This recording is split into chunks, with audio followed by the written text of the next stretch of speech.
In a sea full of videography gear to buy, it is tough to decide what's worth it. So here are my favorite purchases of 2024, which might become some of your favorites. This is in no particular order, but the first is SmallRig's USB-C Battery series. Batteries, I know that's boring, but here's why they're useful. Instead of having to charge your camera's battery in one of these and lug this thing around places to charge, SmallRig made these batteries with a USB-C port, so you never have to worry about bringing your charging port around. All you need is a USB-C cable and your battery, which is incredibly useful to keep your gear light and compact. You can buy these for Canon, Sony, Nikon, Panasonic, Fujifilm, and more, I believe, so you should be covered. They charge pretty quickly and they keep a pretty good charge. Not as good as my native batteries from Sony, but pretty dang close. The next best purchase that I made in 2024 was the DJI Osmo Pocket 3. This camera freaking rocks, plain and simple. I think I had fairly low expectations for it. I do have the A7S III and the FX3,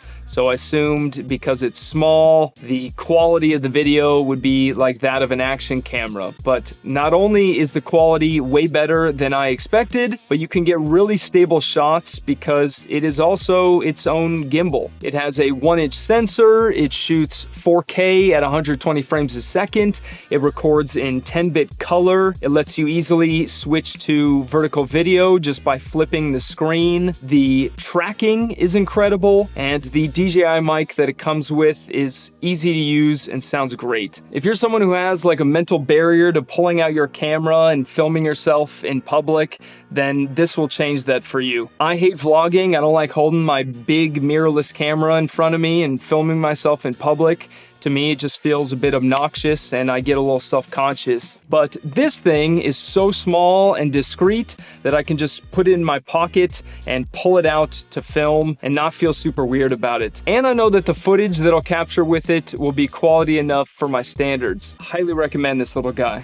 I've been using K&F ND filters for many years, partly because they're not crazy expensive and they also don't cause that much of a color cast. But I scratched my old filter like an idiot, so I picked up their newer black Diffusion Mist ND filter, and it's been amazing so far. It gives you 1 to 9 stops of ND, so if you're out in broad daylight and you want to open up your aperture fully to get some shallow depth of field, you will be set with this. I also like that they added this orange bit here so you can adjust how much ND you want without getting your grubby fingers on the glass of the filter.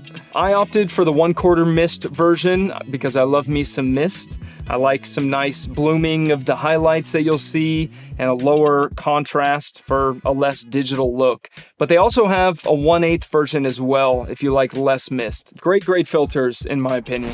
This year I was looking for a really lightweight and useful travel tripod to take while traveling, and that's when I came across this guy. It is Freewell's carbon fiber travel tripod. It is crazy compact, especially if you take off the head.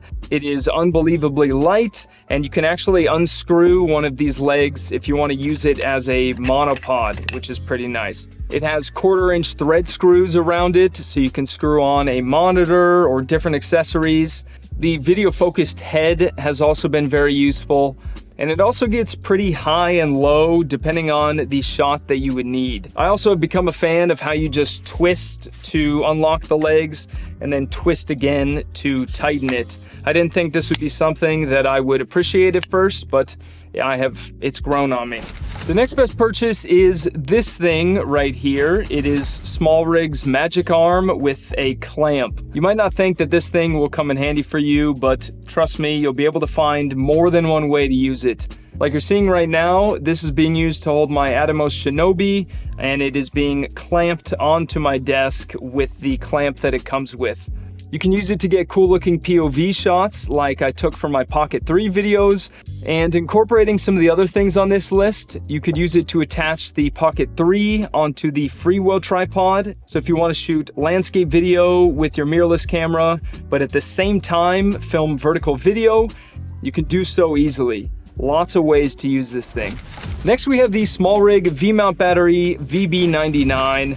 This is not only a great V-mount battery option if you have a camera rig and you want to connect the D-tap port on the battery, but it also has a bunch of other different ports like a USB-C, USB-A, an 8-volt output, and a 12-volt output port. So if you're on the go and you need to charge your camera batteries, your phone, your monitor, or anything else really, you can just plug them into this 6500 mAh battery. So even if you don't use a camera rig, it is very useful to get power to your devices. For example, right now, my monitor was low, and so I have this plugged into the battery on my monitor. And it charges your devices really quickly as well, which is nice. It has a clean look, it has a nice display, and it's basically a power bank that you're allowed to bring onto an airplane. Fun fact, this was helped made possible by an awesome video creator named Caleb Pike, also known as DSLR Video Shooter, which is awesome to see that that creators are making stuff like this, and it's great that it's also an incredible product.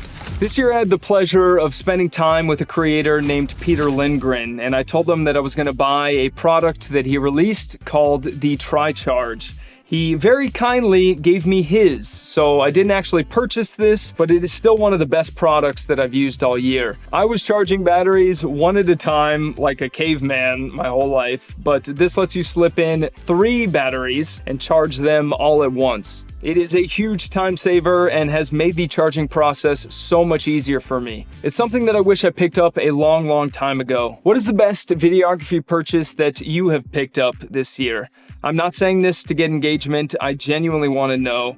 Like you, probably, I spend most of my spending money on video gear, so hearing about a cool new product always interests me. Once again, I am Dylan John, and thank you guys so much for watching.